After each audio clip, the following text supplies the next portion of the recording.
Vijayakanth sir அப்படின்னு சொன்னால் அவருக்குன்னு சில ஸ்பெஷல் குவாலிட்டிஸ் இருக்குது. அது இது வரைக்கும் யாருமே சினிமாவில் பண்ணது கிடையாது.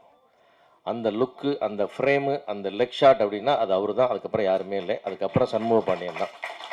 இது வரைக்கும் எதுவுமே நான் பார்த்ததில்லை. இன்றைக்கி பார்த்த ஒரு டைலில் 2 ஷாட்டில் இருக்குது. அந்த லெக் ஷாட் எங்கே இருக்குன்னு கேட்டால் சண்முக பாண்டியன் இருக்குது. அதை அப்படியே கொடுத்துட்டு போயிருக்கார். அந்த கண் எங்கே இருக்குது, அந்த புருவம் எங்கே இருக்குது, எல்லாமே அங்கே தான் இருக்குது. விஜயகாந்த் மாதிரி இன்னொருத்தர் நீங்கள் உலகத்தில் காட்டவே முடியாது. அதை காட்டுறதுக்கு ஒரே ஒரு புள்ள வந்திருக்கு, அது நம்ம சண்முக பாண்டியன். அது எங்களுக்கெல்லாம் பெருமையாக இருக்குது. நாங்கள் வந்து கேப்டனை வந்து தெய்வமாக வழிபடும் கூட்டத்தில் நான் ஒருவன். அந்த மாதிரி நாங்கள் அந்த பக்தர்கள்லாம் உன்னை ஆராதிக்கிறோம்ப்பா. அப்படி ஒரு அழகு, அப்படி ஒரு ஃப்ரேம், அப்படி ஒரு உழைப்பு.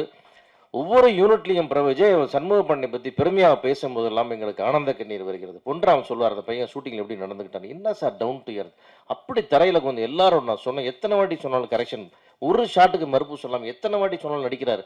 யார் புல்ல அது? கேப்டன் கடைசி வரைக்கும் ஒரு ஷாட்டுக்கு மறுப்பு சொன்னதே இல்லையே. புது டேரக்டர், வேலை தெரியாத டேரக்டர் சொன்னா கூட நடிப்பார் அவரு. கடைசி வரைக்கும் இந்த ஷாட் எதுக்கு அவர் கேள்வியே கேட்டதில்லை. என்ன டேரக்டர் சாய்ஸ், அவன் என்ன செய்யணும்னு சொல்லுவார், அதை செஞ்சுட்டு இருக்குது புல்லாங்க. எல்லாத்தோட தரையில் வந்து சாப்பிட்றான், தரையில் வந்து தான் சாப்பிடுவார் அவர்.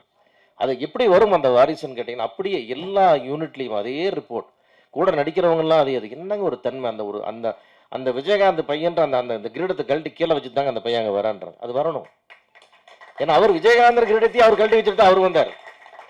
ஏன்னா அந்த மாதிரி அப்படி ஒரு மாமனிதருக்கு பிறந்த பிள்ளை ஜெயிக்கணும், ஜெயிச்சே ஆகணும். இது காலத்தின் கட்டாயம். அது அந்த மாதிரி சண்முக பாண்டியன் ஒரு ஒரு ஃப்ரேம்லையும் பார்க்கும்போது ஒரு படமாக ஞாபகத்துக்கு வருது.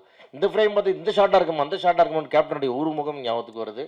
இது முழுமையான ஒரு கேப்டன் வடிவான சண்முக பாண்டியன் இந்த படத்தில் தான் நம்ம முழுமையாக பார்க்குறோம். இதுக்கு முன்னாடி கூட ரொம்ப இளவயதாக இருந்தது. இன்றைக்கு எல்லாமே தோன்றி அந்த மெச்சூரிட்டி அந்த ஃப்ரேம் அந்த ஆளுயரம் ஆளுமை எல்லாமே அற்புதமாக அமைஞ்சிருக்கு. சண்முக பாண்டியனுடைய வெற்றிக்கு நாங்கள் எல்லாரும் நெஞ்சார வாழ்த்துக்கிறோம், வேண்டுகிறோம். நிச்சயமாக படத்துல எனக்கு படம் பார்த்த நண்பர்கள் ஜேஎஸ்கே உட்பட பல பேர் என்கிட்ட சொல்லிட்டாங்க. நண்பர் கேகேஆர் அவர்கள் சொன்னார், அவ்வளவு பிரமாதமாக எல்லாரும் சண்முக பாண்டியனை பாராட்டுறாங்க.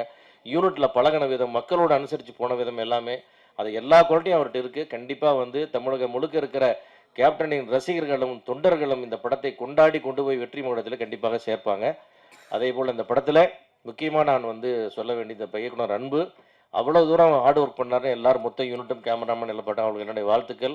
குறிப்பாக தயாரிப்பாளர் பரமசிவம், காளிதாஸ், நண்பர் கேகேஆர், அவங்க எல்லாருமே.